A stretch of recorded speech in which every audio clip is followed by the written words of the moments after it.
Sounds good. Thanks, Summer.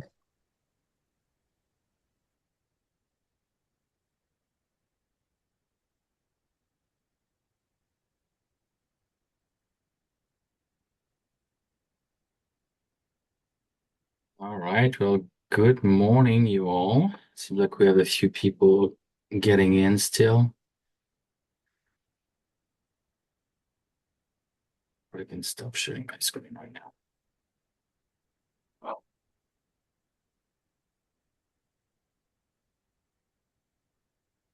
seems like we have a few of the usual suspects. Some familiar name around.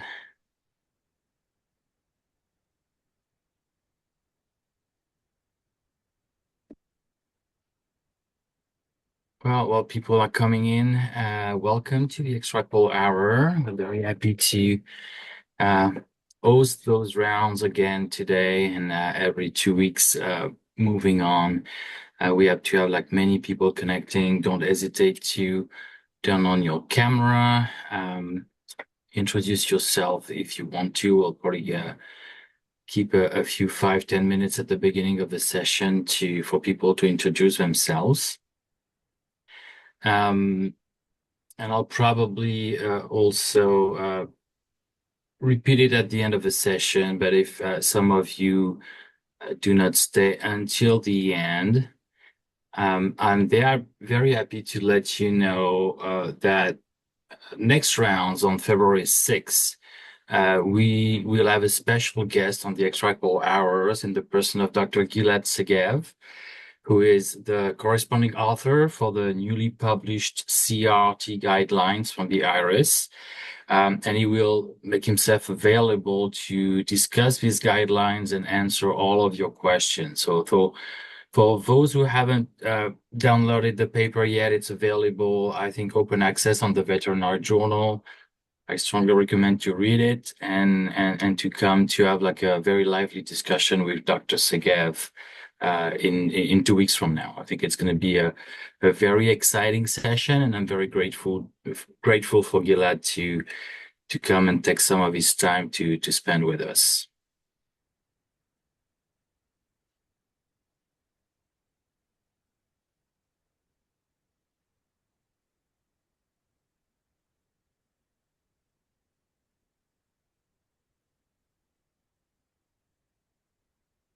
So who do we have on today? Anybody wants to bite the bullet and introduce themselves? Hi, I'm Brooke. Uh, I'm a technician at a Chicago area private specialty practice, and I've worked in the extracorporeal unit here for about 14 years, and currently, you probably know, I work with Dr. Berlin. Yeah, it's a familiar name. All right. Well, it's nice. I'm very happy to see some technicians joining those rounds because like they're such an important piece of the extract ball team that I think, yeah, they should be included in all our discussion. It's always a good point of view on any other topics.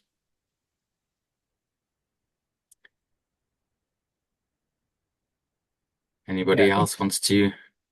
I see Patricia on there and Carolyn on there, and I know Brooke. Yeah. You guys have been forming a group of technicians to help kind of advance that arm of this practice in a forward direction and grow that base and solidify some of the shared experiences. So that's a really another really great avenue that's being developed. There's so many great things happening in our community.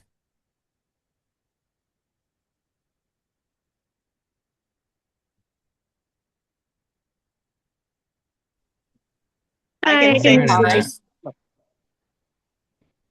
yep, Hi. Tricia. Hi, I was going to introduce myself real quick. I'm Patricia. I work with Dr. Forbes. I've been doing extracorporeal since Dr. Forbes started making the service at Cornell. So I've been trying to pop in as I can on these Friday meetings. But it's nice to officially meet everybody.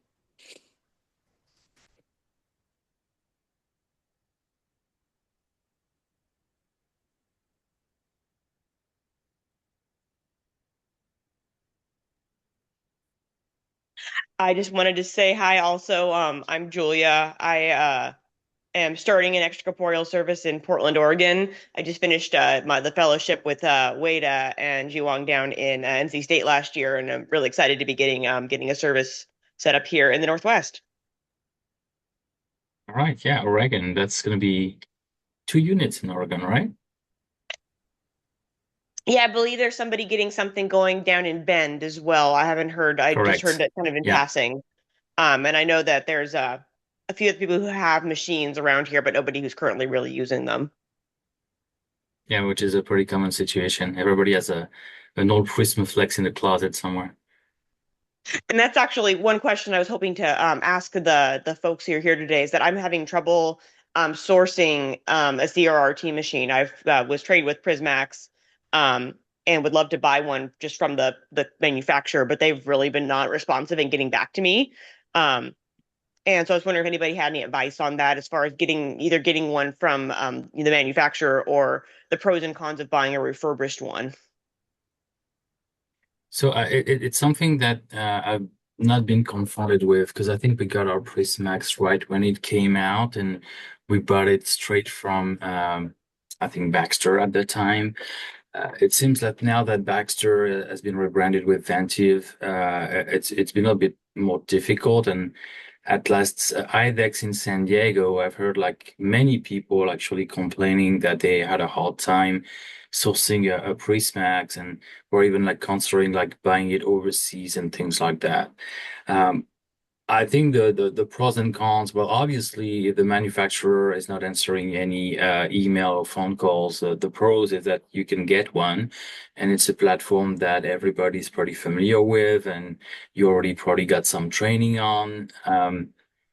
I think one of the cons is, and it's always one of the big problem with extractable platforms, is that you need a maintenance contract. You need somebody to be able to come and fix the machine when it goes down, to do the maintenance, the annual maintenance. And one of the problem is like if you buy it somewhere else or refurbished or whatever, you may not be able to have a technician take care of it. So that's the only caveat I see. I mean, they always break down at the worst moment, and we're always happy to be able to call the Gambro Baxter technician for him to come within like 24 hours. So unless you have like a third-party solution with a technician that can come in, and I don't know any of those, I mean, I would be cautious about refurbished platforms for sure. And at least for CRT ones. For IHD, it's even another ball game because most of the refurbished machine on the market have like so many hours. I mean, they've been reformed from like very busy nephrology services, and they're usually at the end of their life, I would say. So you might actually end up with a machine that does not run very well, that is not well calibrated, that breaks down every now and then because they have so many hours on them. So I don't know. There's actually another option. Does anybody work with another CRT platform than the Prismax of a Prismaflex in the US? I know a lot of people in Europe work with Braun, and that there are some other platforms out there from Japanese brand and others, but I don't think I know anybody in the veterinary market that works with another CRT platform than the Prismax or Prismaflex in the US. You, Jetro? No, the Prismaflex, folks have had Prismaflexes forever, and they're still kicking along in the units that I'm familiar with. So I don't know anybody in stateside that's working with different platforms for their CRTs. Julia, have you been reaching out just kind of to the general contact pathways from their website, or do you have a specific contact? Because I could always look into my, we got ours a few years ago, but I could see if my rep is still available. Yeah, no, just through the general pathways on the internet. So like I would love if you guys have any reps that I can just bother directly, that'd be fantastic because my company I'm working for is very motivated and very happy to cut them a check for the product. So it shouldn't be a problem as far as money. So yeah, any help I could get on that front would be wonderful since I just like Cedric was saying that was my concern with getting a refurbished one is that having worked with them and knowing that they do just stop working sometimes I need somebody who I can call who can come in and do the maintenance on it.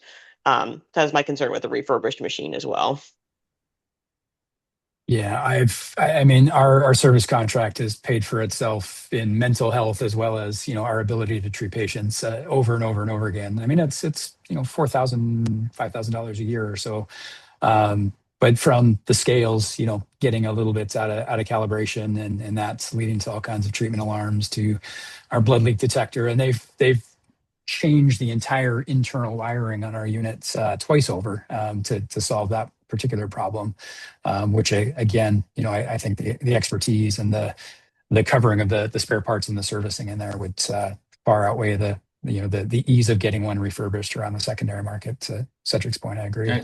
And even for the most recent platforms like the Prismax, I mean, we do get software updates every now and then that fix some glitches and bugs and things like that. And you probably wouldn't have access to these software updates if you buy a refurbished one without a proper maintenance contract.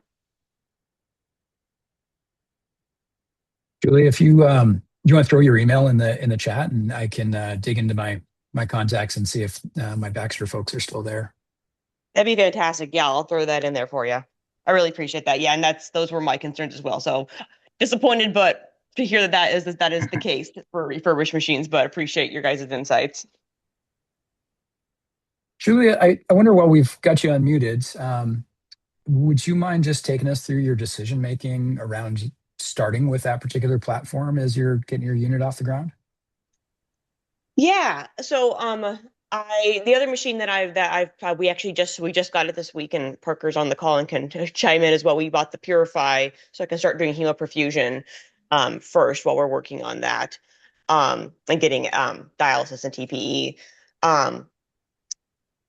It overall mostly came down to just the ease of getting things started. The hospital I'm at does not have any extracorporeal stuff before I started here. So getting a water source installed and kind of the large upfront cost associated with that. And just the kind of more big commitment from the hospital, where I just started here. I'm the only doctor who's going to be doing it. Asking them to kind of put in all the effort that goes into putting in an IHD machine with associated water was kind of my thought process for starting with CRRT and TPE on that front, knowing that I can make the Prismax work for most cases I need to be treating, if not long term. Can at least do emergent treatments, even if they might be pricey for any patient that comes through. I think that's a really nice kind of summary, and exactly why when we started our unit here at Cornell, that was the same choice that we made right off the bat, which was the Prismax, and it gave me the most flexibility from a different modality standpoint, from the prolonged intermittence to even, I mean, I can cram in a little more intensive treatment on some smaller patients in there. We didn't do, or have not done, or intend to do full CRRT, but those prolonged intermittent treatments are really quite nice on that machine, and the interface is lovely. It's amazing. Plus, to your point, the flexibility to be able to provide membrane-based therapeutic plasma exchange, which is still our primary unit here that we provide that service with. And you can integrate, if you didn't have a standalone hemoperfusion pump, you can integrate hemoperfusion in there, although it costs a lot more because the disposables on the Prismax are quite pricey, depending on how, well, no matter how you mark them up, or your hospital admin marks them up, they're quite expensive. So yeah, but that's a great choice. I like you sharing that. I appreciate it. Yeah, I'm super excited to get that going. Yeah, I like also the observation that you start with the hemoperfusion pump, because I think like starting with the hemoperfusion is really a very good way to get it to get your feet wet with extracorporeal therapies when you're starting a program, and the commitment, like the financial commitment, is not so big, but it's also very applicable right away if you've got an emergency and toxicities. I mean, it's a good way to get your program started, and I guess it's really different. Like, I think we wouldn't have had the same conversation, let's say 5 years ago. Like 5 years ago, like hemoperfusion was kind of in the background, like things were like, but people were using it less. I think it was like kind of not in favor anymore, and let alone like people having a standalone hemoperfusion pump. So it's really nice to see that treatment modality coming back at the front of the scene, I think.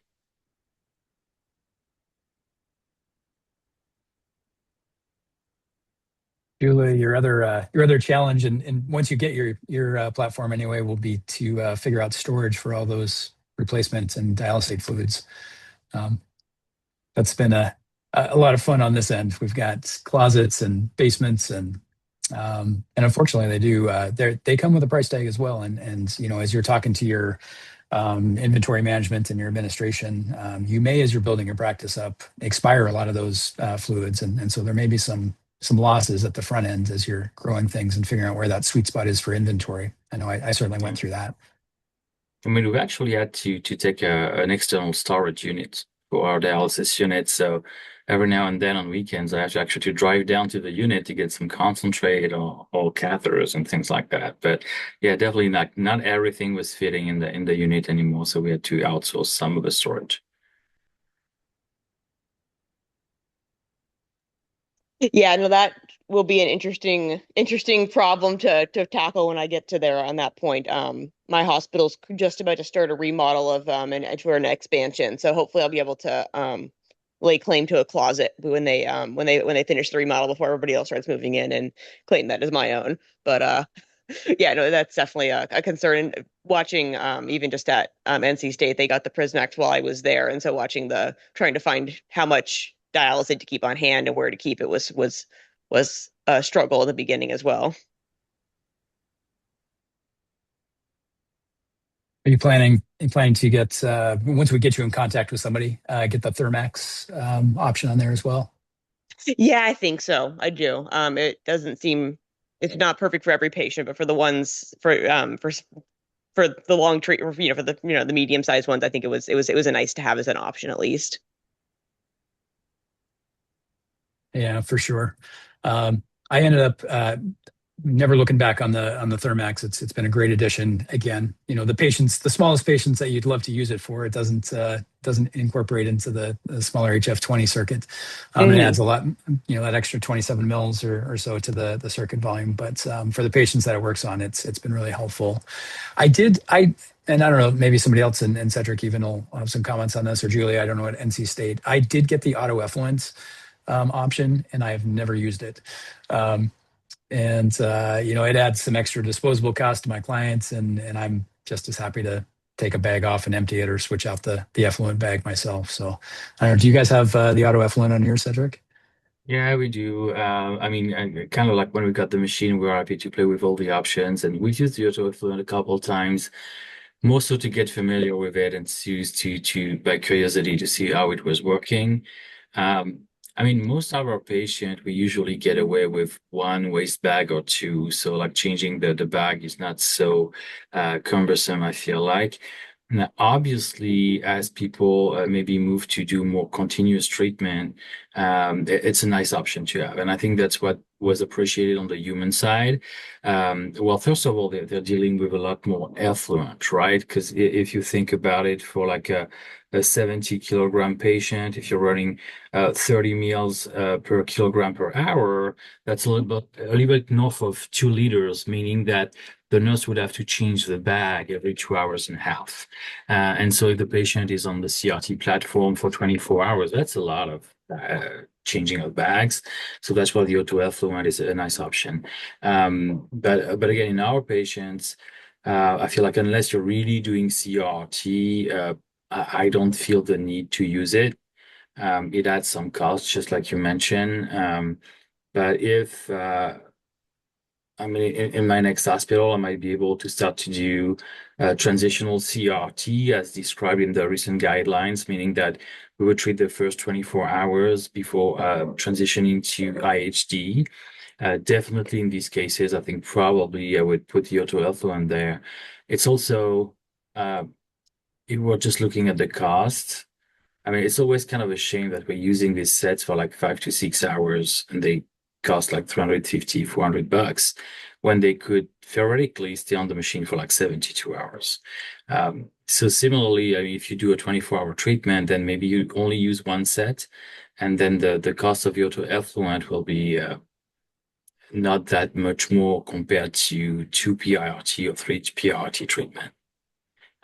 So I think it comes built in the Prismax anyway, right? It's just like a matter of if you buy the disposables for your auto effluent, but I don't think they sell the Prismax with the auto effluent option disabled or anything like that, do they?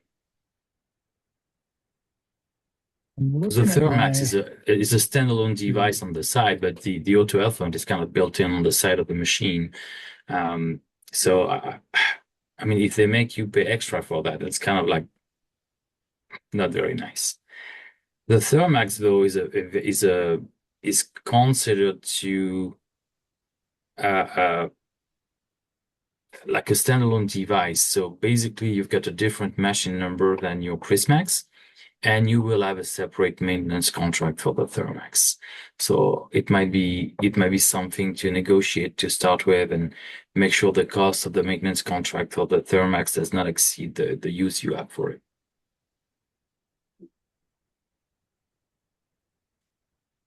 Yeah, no, you're right. I'm pulling up my contract from when we purchased it. It wasn't an extra cost to have the auto effluent, but the disposables and keeping those in stock. And yeah, we never used them except in practice. And I think then the next step when you get your Prismax going is to kind of like go through all the dialysate and replacement fluid formulations and pick which one you think you're going to use the most and how to stock those. And also whether you're going to stock some Prismasate and Prismasol, so dialysate and replacement fluid, or only one type of those. In our unit, to keep the stock down, we actually chose to only use Prismasol, and we use it as a dialysate as well. The rationale being that if it can be reinjected IV to the patient, it will be proper to be a dialysate, no problem. And the formulations are pretty close. So unless for like very specific cases, I feel like the classic like BGK for 2.5 can be used in most cases. I mean, I don't know if you're stocking both, Jethro, or if some other people have some input on that.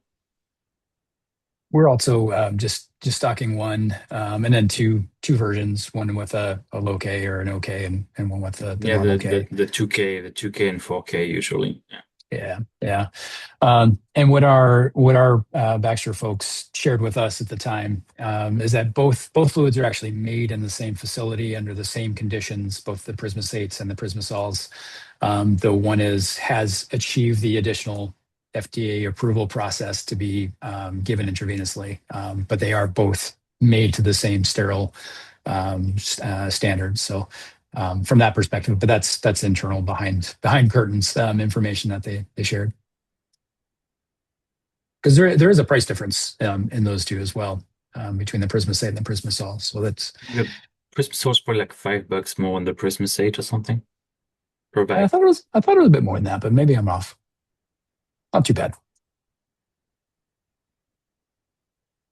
Julia, as they're doing that renovation of your space, in addition to the closets and the storage, are you working with them to develop a dedicated space for you to do your treatments, or what's your plan for where that's going to happen? Yeah, so I'm going to be getting our current surgery rooms are going to be changed and moved out. So I'm getting one of the old surgical suites will be turned into the extracorporeal room. Nice. It's nice to be coming in at a time of remodel.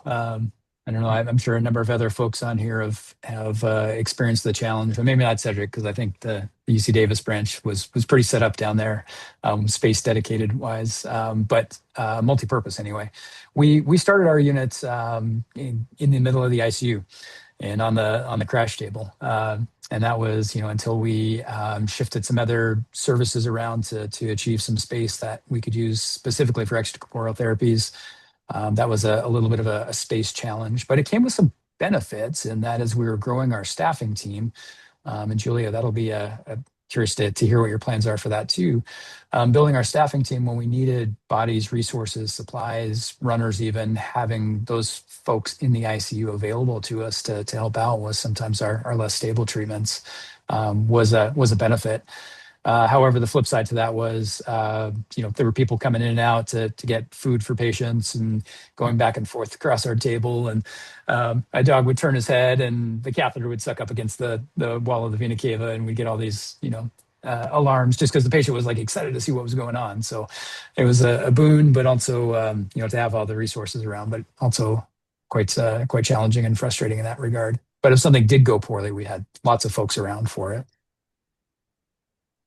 Yeah, no, exactly. And that's for now, because it's going to be, they say the end of summer, so it's probably going to be next winter before everything's all done for the remodel. So for now, I plan on just kind of migrating around wherever I can, but being in ICU for the majority of the treatments. And especially as we figure out, as it grows and kind of gets itself established, I'll still be on the floor, the criticalist on the floor some days on my days. So if I'm going to be doing a treatment during those days, it'll have to be kind of doing that while taking care of some of the other things on there. We haven't gotten started yet, so it's still kind of going to figure out how things are going to work with that. But it'll work out in the long run. Everybody seems very supportive and very eager to have this service. So I think that there'll certainly be growing pains as we work out the kinks. But I think the hospital's going to be pretty supportive of the new service.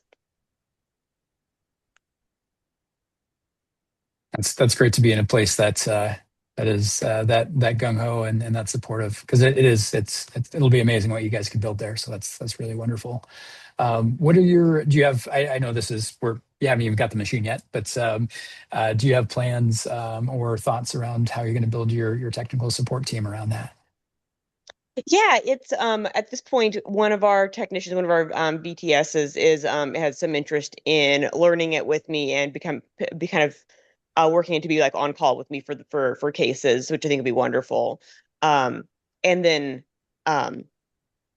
hopefully working with the other ICU technicians who are on there, finding a few, being able to just get them introduced to cases when I'm when I'm treating something, be able to pull one of them to kind of do some training and teaching them about it, and finding some other ones who are interested in extracorporeal, and then so I can have a couple that I can pull from to help with the service and things like that. I mean, eventually I potentially would be looking at hiring my own tech to help with the help just with that service. But I think we're a few years down the line from needing that or having the money for somebody else's salary. We've got a new criticalist that's going to be starting in the fall also, who's got some experience and interest in extracorporeal. I could not remember her name right now, unfortunately. But she's just finishing up her residency, so I'll be able to have her help me out, and we can work together on service building once she starts. I think that was and continues to be. Patricia's on here, of course. She's our primary go-to. But those folks that she's a VTS, but also works in our ICU and our critical care service. And shifting folks around, pulling from another area is a great way, because we're not going to have cases every day. There's not going to be extracorporeal stuff to do every day. So having them cross-trained and multi-purpose definitely benefits the hospital. What I found as we're building here over the last many years, and then even in Connecticut when I built a unit there, was pulling those folks that I trusted, that knew what was going on, that had come through training, and all the rest of those benefits that they brought left a gap in the service areas that we were pulling them from. So we've had to look at strategies around backfilling the place where we're pulling them out of, and that may be a challenge that you come up against. And we developed an on-call schedule not for the extracorporeal treatments, but an on-call schedule to backfill the ICU shifts that I was pulling my nurses out of when we did have a treatment going on. So lots of things to juggle in there, and you've got a ways to figure it out. But those were some of the hurdles that we encountered. No, that absolutely tracks with kind of how I see things going in the future. I'm definitely somebody who can manage a lot at once and things like that. So having a good support staff always makes things easier. But I think in the beginning, a lot of it's going to be falling on my shoulders, which is exciting, but also scary. So I'm excited to see how that'll play out. Amazing. Does anybody else on here have questions for Julia? Julia, I appreciate you letting us put you on the spot. I think you're at an exciting time, and I think a time that comes with a lot of interesting conversation around building a unit. So yeah, thanks for sharing everything. No, absolutely. I appreciate your guys' insight. One other question I did have, if you have any insight on, is that down the line, I would love to, of course, get IHD machine and all that established. And since we are at a point where we're doing renovations, it would be a good time to start laying the foundations for that, as far as putting in water sourcing and such like that. Is there anything that I should be working on right now, even if I'm a year or two down the line from actually getting that machine and those machines installed? Cedric, you guys still have the kind of the in-hospital infrastructure built for your water purification system? Is that Yeah, we right? do. So right now we have a water room, which is like way overbuilt for just fitting two IHT machines with like big filters. All the piping is built in, and we've got the reverse osmosis. And it was designed at the beginning to be able to actually feed four treatment tables, and so four IHT machines. We are moving to a new building somewhere in 2026, summer to fall, depending on the construction, same thing. And for that new unit, we actually chose to go to more portable water treatments.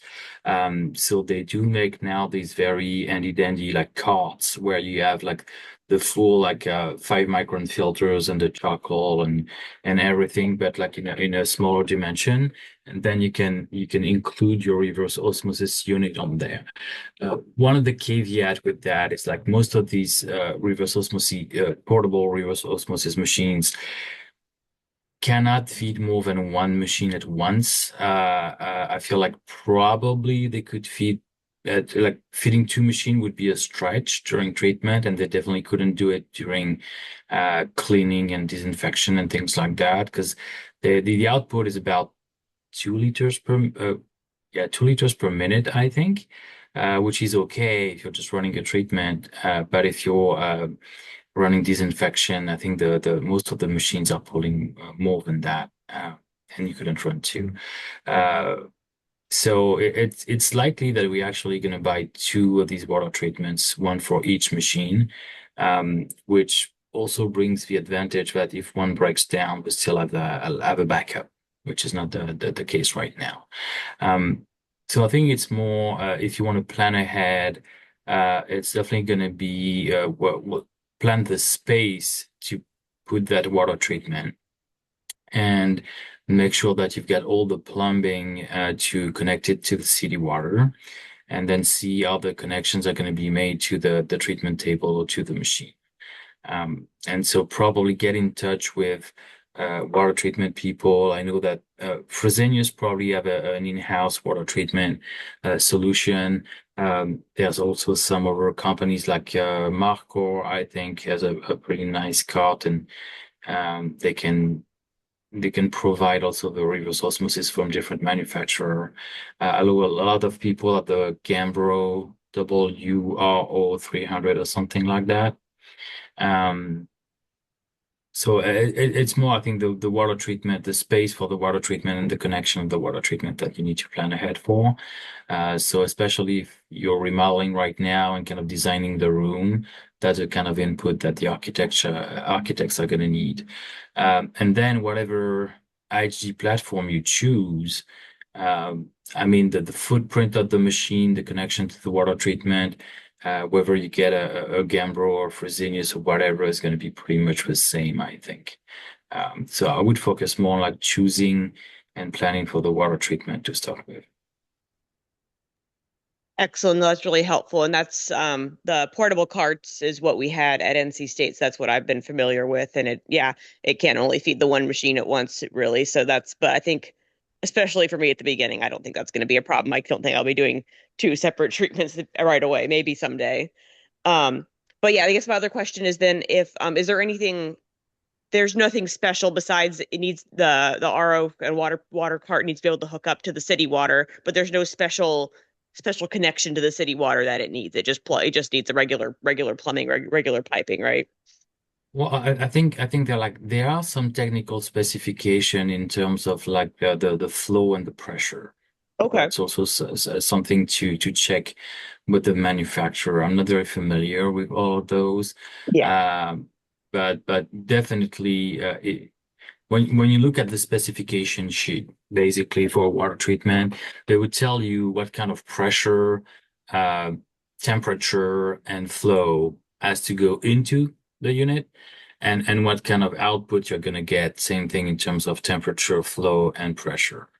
And so you need to make sure that the specification of your city water matches the specification of your water treatment, and then that the output specification of your water treatment matches the input specification of your particular machine.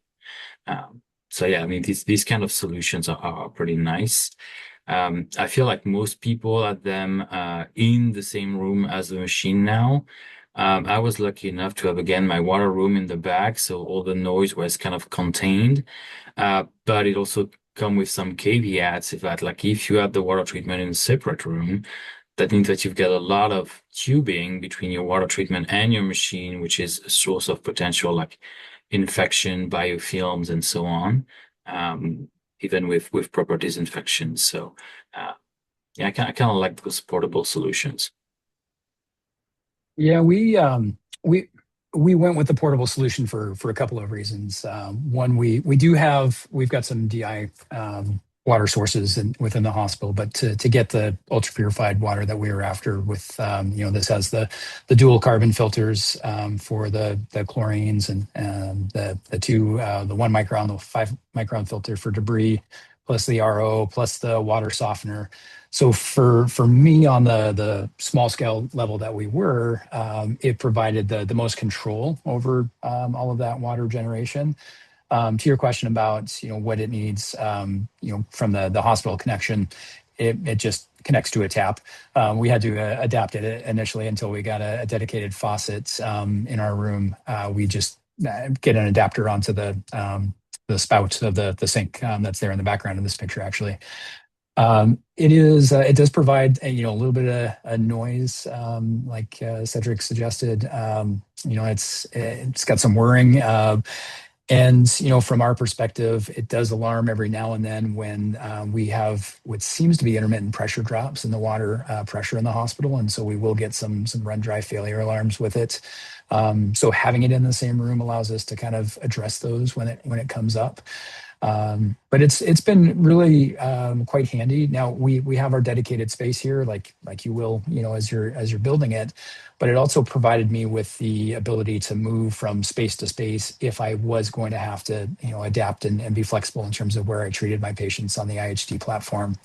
As well as in our setting here, we also have the equine and farm animal hospital as part of our main unit here as well. So it allows me the flexibility and the portability to wander over to that space in our facility so that I can treat patients over in that space too. So I've quite enjoyed it. This is obviously you can see on there, this is the AquaSea Uno H. I definitely recommend the units, and I think most of them have the option, but the heat disinfect cycle is really a key feature. Some of them don't have that, and you might have to do chemical disinfection, and it's a lot of work with the chemical disinfect procedure. But many of you have seen that with JD's talks and the academy lectures. But yeah, the AquaSea Uno H. The AquaCaddy, which is what the rest of that's called, contains all of the filters, the carbon, and the water softener, and the RO right there in the middle of it. And I found it to be quite a nice unit for us. That's actually like Caroline brings that point too in the chat, that you need to kind of have an idea of a water quality from your city water. Because if you really have hard water, you might need an additional water softener for your feed water. And I think also that there's some areas of the country where you have like more chloramine in the water and things like that. So it's always a good idea to kind of know what you're starting with. Yeah, and we definitely, at the time that Fresenius installed for us, it came with a feed water, so water from the tap, heavy metal analysis, as well as we tested hardness, and that's where the square in the back here is the inline water softener. And so that helps give us some control over what comes out of the tap versus what is then delivered to the IHD platform. So lots of stuff goes into it though, and there's certainly this is speaking of the choir, for the most part, most of you folks have either been through the academy or might be running intermittent platforms with some of the water systems here as well. But it certainly takes a lot of upkeep in terms of testing on a regular basis, both for bacterial colonies, endotoxin levels. We also do mineral content, the heavy metals, once or twice a year, and then multiple times a week. And before any treatment that we would run, we also test for chloramine levels and test for the hardness as well. So that's happening, daily if we're doing treatments with the IHD platform and the RO unit as our water source, and then on the regular in between when we have patients that are running. And then certainly in addition to the testing part of things, so anyway, here's our testing for hardness before every treatment, and also testing for chloramine residual. But it also takes a fairly intensive, but you get on a roll with it, disinfection schedule. So this is how we have ours set up here. But it works well for us once you get your protocols down and get your schedules set out. It just takes people sometimes coming in on days off or flexing around your work schedule to get all these different disinfecting steps in place in the testing schedule. I think that was like at least a good 10% of my fellowship was just doing the maintenance on the machines every couple of days. That's why I need to get a fellow so they can do the maintenance. All right, I like that. Perfect, Julia. I'm glad you said that. That's why people start with the CRT platform too. Yeah, because that's a lot. There's a lot involved in running an IHD platform. And speaking of water quality and water testing, I think that's also something that a lot of us have been struggling with lately. I remember now, like bringing that up, I think a few rounds back, is finding the lab to run those testing. And it seems like a lot of laboratories that were actually taking some samples from veterinary units do not take them anymore. And a lot of people have been struggling to find proper water treatment testing. Are you using like in-house lab, Jeffro, or are you sending it out somewhere else? We're sending ours out, and it's been a roller coaster. We went with who is it down in NC? A&D? It's not A&D, something like that. They wouldn't take us on. The one that almost everybody else that's been doing this for a while sends out to them. D&D. That's the one. D&D, yeah. Because we're such a small unit, we've got one unit that we're testing at this point. They didn't want to take on. They said it was a money loss type of contract, even though I had a previous relationship with them when I was set up in Connecticut. So I was a little bit disappointed in that. It took me really harassing them, and finally he said, well, if you can't find anybody else, we'll take you on. But it was going to be a reluctant situation, so we found somebody through Fresenius. Actually, it's a company called Spectra.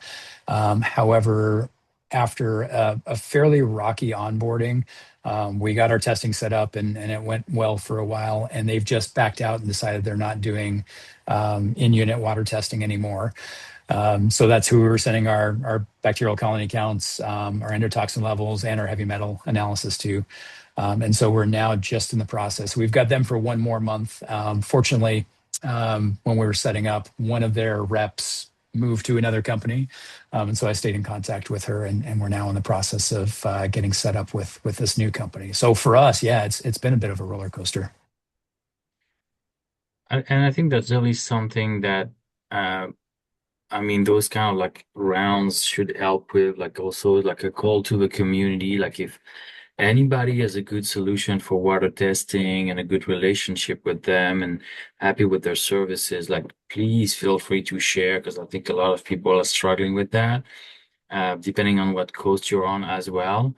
But yeah, I keep hearing the same stories, and we did go through the same struggles while we were working with the lab, and then they dropped, and it's been difficult to find a new one. And I don't have a solution that I'm entirely happy with right now. So it seems like Penn is using D&D. I think a lot of people are using D&D because they have been in a relationship with them for a long time, but it seems like it's difficult to get in now. So oh, maybe we should try to get somebody in the veterinary field, like helping with that. I actually discovered not that long ago that IDEX has some water testing solution for bacteria and things like that. It's a kind of another branch of the of IDEX that I didn't know about, which is kind of out of veterinary medicine. I wonder if they could like figure out something for us. Would be pretty cool.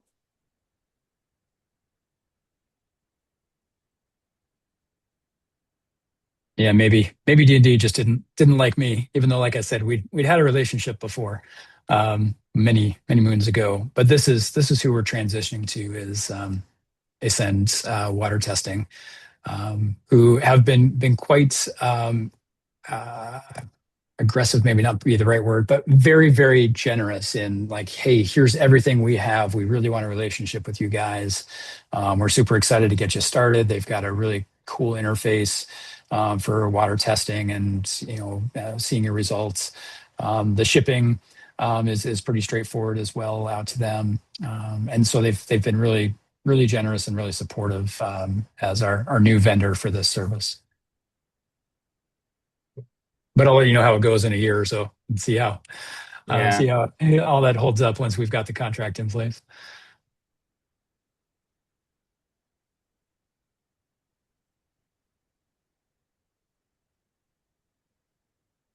Anybody else has some like input or questions on like the quirks of setting up a unit or changing equipment? I'm actually in the process of like choosing my next IHD platform.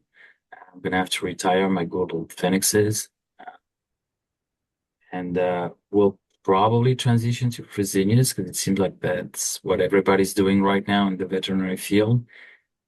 Gotta say that I'm not super excited by the machines on the market right now, but um, I don't know. I've heard that FDA actually had cleared one Fresenius platform from online HDF for 2026. So we might see some new platforms come on the market.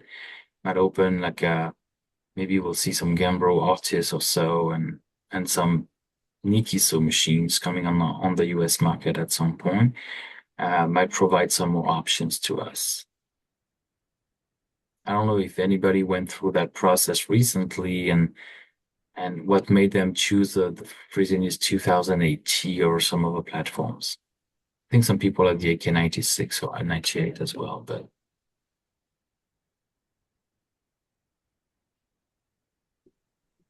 Hi, it's Erica. I was just yeah, gonna say I'm not aware. We replaced our Phoenix with the Blue Stars. I don't love them, but alas, here we are. I think it comes down to for us was finding the small bloodlines. yeah, So it really challenging to find those, and we talked. That's how we established a relationship with our children's hospital. So we talked to them about what the options were, and they use the Fresenius Blue Stars, and we're only aware of those bloodlines for the IHD machine. So that's the direction we went. But Fresenius did tell me about the hemodiafiltration machines that are coming out. Again, will they have the small bloodlines? That's yeah. probably not. Yeah, it seemed like even I was looking at those, and even the pediatric bloodlines are about like 100 mils. So when you had a dialyzer in the mix, you're like way over what we can do in some of the platforms. So then it just like boils down to do you only have an IHD platform, or do you want to reserve that for bigger patients and run the Prismax for smaller patients, or do you have only an IHD? So I mean, depending on the setting and the situation, I think like people might make some different choices, but definitely like usually the first specification that you're looking at when you choose a new platform is like, can I have a small circuit on there?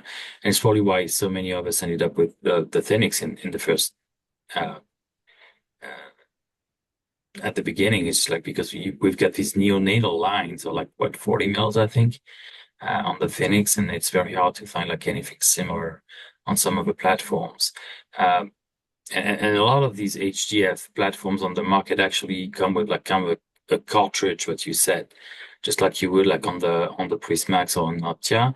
The problem with those is like they're proprietary, and the manufacturer does not make a neonatal pediatric line. You're kind of stuck with that. Whereas like I know that on the 2008T, which is a more conventional design for their lines, there are some like third-party lines that you can use that may even like lower volume than the Fresenius. I mean, I know what's your smallest blood circuit on the Fresenius 2018. So you're right. We use the third party vendor. We use the Braun line. So I think Yeah, it's like that was 57 mils when you include like an F3 dialyzer. So I think just the blood that's very line small. itself is 28 mils, so a little bit smaller than the Phoenix. But if Yeah, I you think that's add, what I saw. yeah, I was just going to say, if you add like to a pressure monitoring system to it, so you, I think I talked to Jethro about this, you can kind Yeah. of add your own pressure monitoring to the arterial side. So you lose the arterial chamber in those small blood lines, which makes it a bit challenging to use, but that maybe increases your blood volume just a little bit, maybe about 3 mils. We're still working out the kinks, I will say, with the small blood lines. I should probably take Dr. Forbes aside and see what he's done. I think you and I were facing some of the similar challenges. Erica was very kind. Cedric, I don't think you were there for this one. This was back in December. I was running a smaller patient on the 2008T with our smaller lines, and um, these folks got to see all my foibles in action. It was pretty amazing with all the alarms we were having. But it stimulates a really good discussion. And yeah, we're using the Bebron smaller circuits on our Fresenius 2008T, and there are some nuances and some quirks for sure. But we have successfully treated a couple of patients, smaller size patients on there, which has been really nice from the well, actually, that leads into another really nice discussion point here. The reason we were running our smaller patients on the 2008T for those two sessions was because our Prismax had some technical issues and it was down. So as you guys are starting to build up your units, I know we can't invest in every piece of equipment out there, but it sure is nice, especially if you're in an area, where there aren't a lot of other places too nearby. I mean, fortunately, we've got Penn, a few hours away, and Tufts a few hours the other direction, and AMC down in the city. But that's still a hike for folks if our unit goes down. So having a backup unit that has the flexibility to be able to treat different size patients is really I won't even call it a luxury. It's almost a necessity as you're building things out for sure.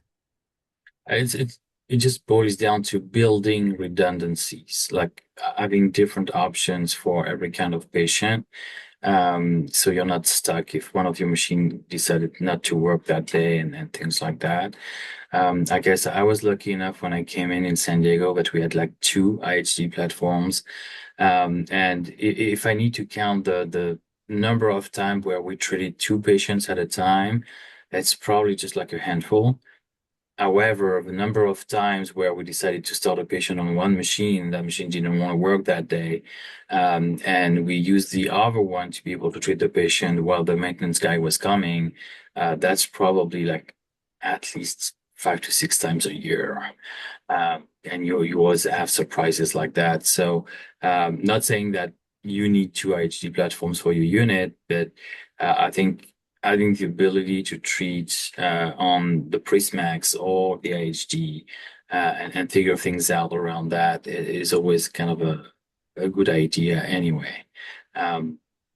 Like similarly, you need to have like a little bit of 2 of everything, because you don't want to be stuck with only one catheter on one size and things like that and not be able to go through with your treatment. So you always have to kind of think ahead and what if this one is not working? What if this is not working? How do we go around that and try to think about it from the get-go? I think is nice. Because similarly, like when I'm looking at the IHD platforms right now, a lot of times my thought is just like, I don't need a 60 mil circuit because I've got the Prismax, right? But what if the Prismax not working? It would be nice to be able to do that. Just like, do I pay extra for the single needle option on my HD platform? I gotta confess, like in my 8 years in San Diego, we've probably done like 3 treatments with single needle. But it was nice to be able to do that, just to go through with that maybe last treatment on a patient without having to replace the catheter. So just like try to plan ahead for all these little problem you can encounter during your journey is always like a nice to do. And chatting with people that have been doing that for a long time to kind of figure out what can happen is always nice as well.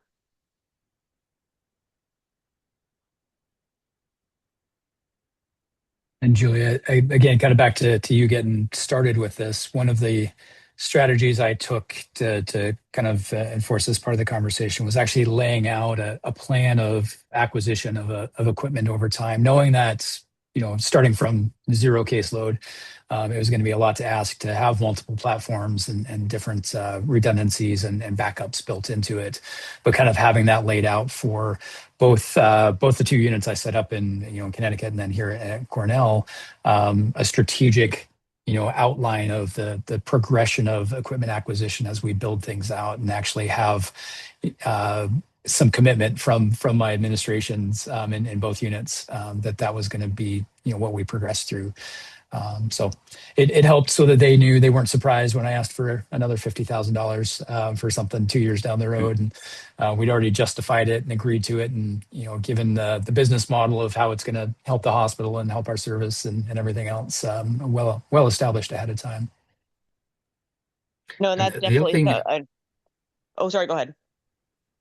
the only thing that I would like to bring up on that topic is that when you figure out the cost for your extracorporeal treatments and try to come up with the pricing that would be appropriate for your unit, I think it's very important to think about including a portion of the cost of the maintenance should be built in your pricing. Like, let's say you're doing like, I don't know, 50 treatments a year. Well, if your maintenance is like 5,000, then you need to like have an extra $100 in your treatment cost to take that into account. And then at some point, you also need to build in some fees there for the replacement of your platforms. Like the activity of your extracorporeal unit should be able to bring in some revenue that will allow you to change your machines maybe 5 to 10 years from now. Because if you don't do that, then you have to kind of like, again, go to management or go to your university and say, hey, I need a $50,000 machine. And we haven't really like saved for that with the activities. So, because when we look at the cost of one treatment, it's always easy to look at the cost of the catheter, the disposables, and things like that. But you also need to include some quote of maintenance and machine replacement, I think, if you don't want to be butt naked down the road. No, thank you. That's a great idea because I'm still just getting started, but I've got a meeting with I work for a hospital out here that's like partially independently owned and partially owned by this group called Lakefield, which owns a lot of several local hospitals. So it's kind of an odd dynamic. I'm still kind of sussing out exactly how that works. But I've got a meeting with their like regional management in a couple months to just talk about the service and what I'm bringing to it. So I think being able to give them an expectation of that. I know you guys approved buying these machines, but we're going to eventually want to get these ones. And here's how I expect to make money and pay for that, but also then save money down the line to replace them when they wear out. That's a great idea. I've been kind of given unilateral decisions to decide how much I want to charge for my services for extracorporeal. So I think building the prices will definitely come into kind of how I want to do it. So that's a great idea to add some extra funds in there to make sure that we're saving for the future.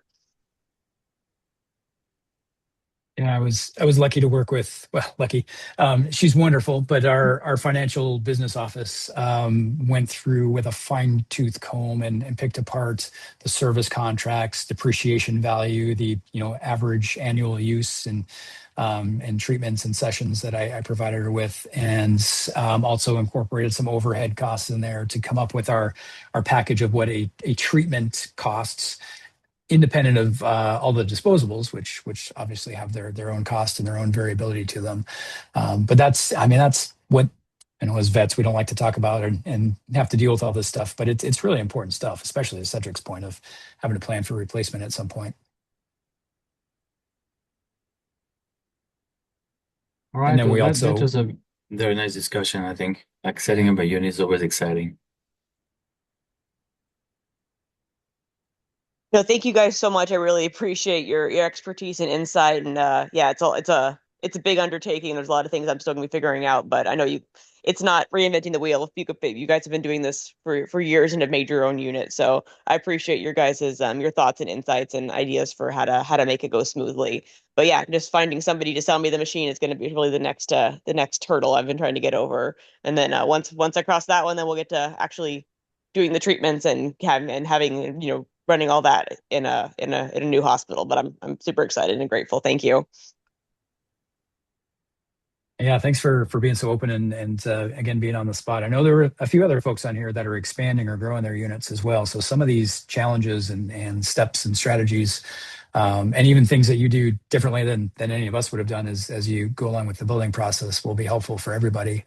I grabbed your email. I will dig in to see who I can find from when I bought our unit, and yeah, they're always, I've run into a few of the folks that have a little bit of a hesitation with veterinary use, off-label use of some of these pieces of equipment, and I've usually just had to sign off on a form that says I recognize this is off-label use and promise to be responsible with that. Yeah, no, and I feel like it shouldn't be that big of a deal. I'm certainly not the first veterinarian to use the Prismax platform. There's lots of us doing it, so it's not a new thing. It's usually just a change of policy because the company has changed. That's what happened. I had the same problem in France with Gambro, where Gambro suddenly decided that they wouldn't sell anything to vets anymore, at least in France. Well, like everybody in the US was working with Phoenix machines, right? So it can be kind of surprising. There's like some local policies or like company policies, and I guess when Baxter moved to Ventive, like that changed a lot of things. So thanks a lot. I think it's time to wrap up those rounds. And for those that were not here at the beginning, I'm gonna just like repeat myself. But for those who haven't seen them yet, the CRT guidelines of the International Renal Renter Society have been published to the Vet Journal. I think last week or so. They're available open access. And we'll be lucky on our next Extracorporeal Hour on February 6th to have a special guest in Dr. Gilad Segev, which is the corresponding author and probably one of the Hemodialysis Academy faculty that has the most experience with true continuous renal replacement therapy. So he will be there not so much to present the guidelines, but more to answer your questions. So I would really it would be wonderful if you could like download the guidelines, go through them, write down your questions so we can have a very interactive session in 2 weeks from now. The other thing to I think highlight real quick is Cedric's created a Sign Up Genius as well. We'd love to have you guys bring cases to these sessions as much as possible, so that this is driven by the community rather than either one of us, bringing our stories, which I don't know if mine might get a little bit old after a while. So please do look for that sign up and throw your name out there. This is a judgment-free zone. I'm still learning. Cedric is still learning. We're all still, learning from our mistakes sometimes, or learn on ways we would do things differently for the next session. So be bold and share, and we all learn from each other that way. And please do sign up. And thanks for coming. We'll see you again next time. I see Patricia raising hand. Yeah, I was just wondering, do you think it would be fruitful if Summer could maybe email everybody who's on the list to come to Extracorporeal Hour, maybe with the paper attached, link? and just so that way everybody knows what's going on rather than just the people here, you know? Probably. Well, we'll advertise. I didn't think about like sending out the PDF, but it's definitely a good idea. So Summer will probably send an email about it. well, she'll advertise on social media. She knows how to do as well. And hopefully we'll have a huge group of people in 2 weeks from now for Dr. Sigab.